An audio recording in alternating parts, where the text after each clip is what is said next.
ninde wakora atavuze ijambo ndagukunda maze agahindura byose mu mitsi ye? Ninde wabona uko yifata n'urukundo rwose dusigaranye? Ninde wakanguka nta muntu yigize mu nzozi ze? Reka umutima wawe wisanzure.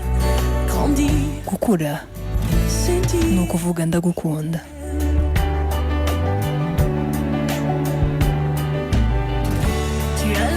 Wamaze igihe kinini ubikira agahinda kawe,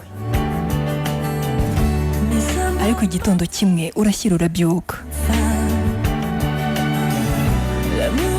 Urukundo rwaguhaye ubuzima ruragarutse.